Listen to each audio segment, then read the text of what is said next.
Hi, I'm Beth and welcome to my channel, Born to be a Nomad.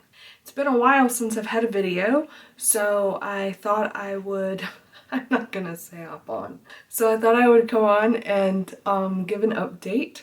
I actually have some huge news, and I feel like this is sort of anticlimactic. I don't know, like I should have poppers and stuff like that, but yeah, I don't do that. Anyways, I, this week, paid off all of my debt.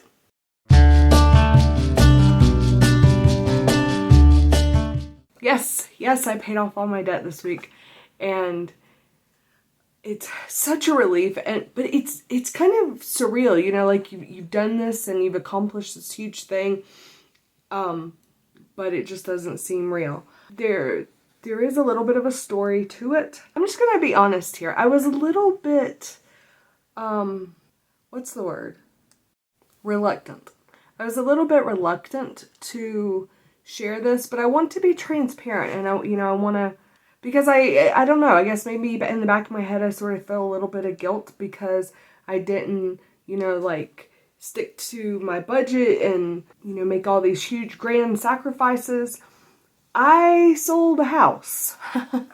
I had a rental property in Florida that I inherited from my parents. And so I guess what I'm trying to say ineloquently is that I know that not everyone can reach their financial goals by doing what I did. I was very, very fortunate and very blessed that I received this gift from my parents. I've owned it for several years, and for a long time I had planned on keeping it just as a rental property. But then the house was in Panama City, Florida, and Hurricane Michael happened, which was a Category 5 hurricane.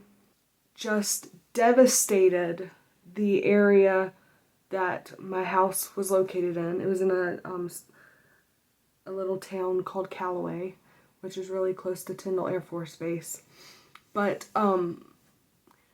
just catastrophic damage. I mean, it really is. If you, I'll see if I can find some pictures and show them on the screen while I'm talking. I was very, very fortunate in that the house only needed a roof, and there was some other damage, water damage, but I say that to try to get across, just how fortunate I was. And I really know that, I had a renter in there at the time, and just not being there, being in the middle of Wyoming, 1,800 miles away, watching all of this happen on television and trying to talk to people, but, cell phone coverage was spotty at best, and it only got worse, especially with Verizon. The towers were destroyed, and so they had to rebuild it. And it just, the stress and the helplessness and all of that, I never wanted to go through again. So shortly after that, I made the decision to sell. Anyways, through a process, we finally sold it. I closed on Friday, and it was funded on Monday. I'm filming this video on Friday. So by Tuesday, I had everything paid off. And, oops, I kicked the stand. And, so it really, really, to see the culmination of that, it was hard because, that my parents built that house, and, there were so many memories for myself and for other family members who had lived there. My granny lived there. I lived there for, I'm sorry, my video is like jumpy, so I'm not, there we go. That looks better. Anyways, I'm kind of going off on a tangent on the story here, but it just really, while it's mixed emotions, I'm really glad that it's done, that I don't have to worry about it anymore. I I have a picture of, it was on Google Street View, so, and it's from before the hurricane, and I posted it on my Facebook. I'll I'll pop it up here so you can see. And then I have a picture from right after the hurricane came through. And I'll pop that up here as well. So you can see the difference. And it just, anyways. But this is what it looked like whenever we sold it. So a lot of work, I have family members who are working on it and who managed it for me at the end, so I didn't have to worry about it anymore, which I'm really, really thankful for. And it's sold. So now that I've paid off my debt, now what? Am I just going to go out and buy a camper and a truck and all of that? Yes, eventually. I met with an agent, a real estate agent, this week, and they did a market analysis on my house here in Casper. And so I'm actually, I told her to give me till Monday to make a decision. I know that I want to do it. It's just that I was sort of thinking about like waiting until the beginning of summer, like June. But then if I wait until June because of everything that's going on in the world, you really don't know what's going to happen. And, every prices right now, I don't want to say they're at their peak because I don't know that they're at their peak, but they're at a peak. They're at the highest, especially around my area, they're the highest that they've been. So, at this point, I would get the most equity out of my house that I have been able to up to this point. It's really hard to pull the trigger. There's my son and I were talking about this yesterday. There's something about the security, and I'm gonna get emotional, which is weird, but there's something about the security of having a home, 4 walls and a place that's my own, that while I'm not completely walking away from that because I'll have a camper and that will be my home, it's different because I realize in a way, the magnitude of what I'm doing, and it's hard. It's hard. It's not, it's not as easy, and I'm not jumping for joy like I thought I would be, because it's scary. But all change is scary, especially when it's something this drastic, because I'm going from a house to a camper, 30 feet at the most. So anyways, it's hard to make that decision. But I think I'm going to do it, and probably we're in the middle of March, so I have a few things that need to be done. I need to regrout my bathroom because it's been my half bath downstairs, because that grout has pretty much been cracking since I moved into this house. And yes, I had a home warranty, but it's a story. I never used it. Anyways, that needs to be done. And there was one other thing.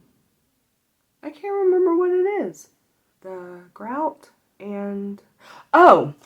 In my living room, I got a little push happy with a big old piece of furniture, and I wrinkled up the carpet. So the carpet needs to be stretched in one spot. But my the person that I met with, the real estate agent that I met with, the realtor that I met with, she has a person. So where does that leave me? What are my next steps? Well, I am going to start decluttering. And it's not just decluttering this time, it's actually downsizing. I've sort of already started, and I actually have some videos coming about that. My next video will be about me decluttering my DVD collection. But I have a lot more to do. Am I going to sell everything that I have and just start from scratch, or, go out on the road? No. I am going to sell most of my belongings. I have some pieces that have sentimental value to me, like my granny's dresser. It's a vanity that I have in my entryway. I'll put a picture here so you can see my decorated entryway. But I want to keep that. And then, there's some other items, like, I know this is a huge surprise to people who know me, but some books. And while I'll take some with me, there are, it's a camper, so there's a weight limit. So I can't take everything. And I've already decluttered. I mean, I think I said I got rid of between 800 or 900 paperbacks. So, I mean, I really decluttered my book collection. Excuse me. But there are just things that I don't want to, there are some that I don't want to get rid of. And then a few other things. I have some of my son's belongings, and I'm trying to think. I feel like most of my things I'll probably just get rid of. But there, it'll be smaller things that, because I'm hoping to get as small of a unit as I can, but then this way I'll have a place to put those things that are that important. It's like I told my best friend, I can't remember. I don't know, I probably told a bunch of people because I always say this. I don't want to pay to store things that it would be cheaper than the storage unit to replace, if that makes any sense. Like if I have to get this gigantic storage unit to store all my belongings, and then I'm, over the course of a year, I'm paying $2,000. I'm hoping I could find something less than $100 a month. So let's just say $1,200. Okay, would pay to replace a lot of things, Anyways, I plan on getting rid of most of my stuff. Downsizing, then what my plan was to go ahead and buy a truck. And I may do that, I don't know, but go ahead and buy a truck so then I would have a better vehicle for hauling stuff away. The larger priced items I will probably sell, but knickknacks and household goods and stuff like that, more than likely I will donate. My charity of choice is usually, here in Casper, it's called Rescued Treasures. It supports the rescue mission, and I think that's, for me, that's a really worthy cause. So most of the stuff I'll probably donate, but if it's like my son's PS3, I sold that on Facebook Marketplace. I actually made $150 because I sold it, and I think I had 17 games.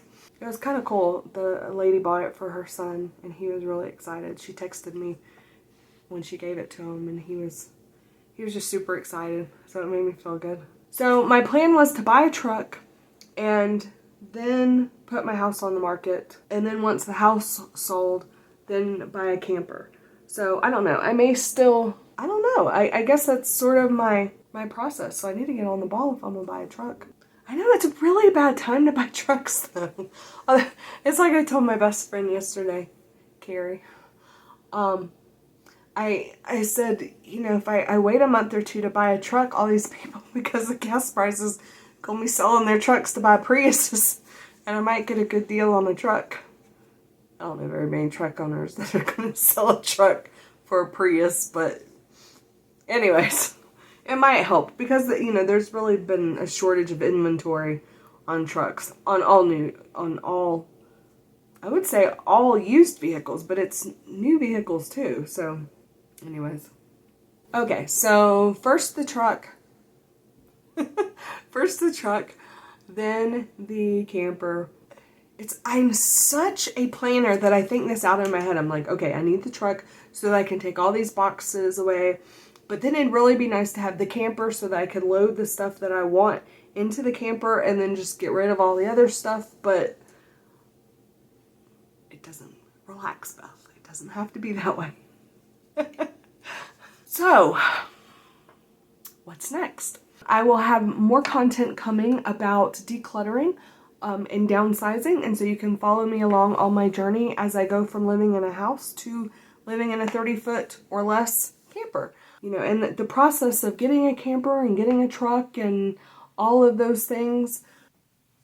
I'm sitting in front of my window. see if I can turn the... Now the camera's gonna be all messed up. Anyways, so, like I said, I'll have all that content coming soon. And I hope that you will join with me as I gear up and start this process of living in a camper full time. It's scary, but it's exciting, and I'm really looking forward to, you know, what happens next. That's all for today. So thank you so much. If you liked this video and you'd like to follow along, you know, please hit that like button and go ahead and subscribe so you won't miss my content that's coming up soon. And that's all. Okay? I hope you have a wonderful day. Talk to you later.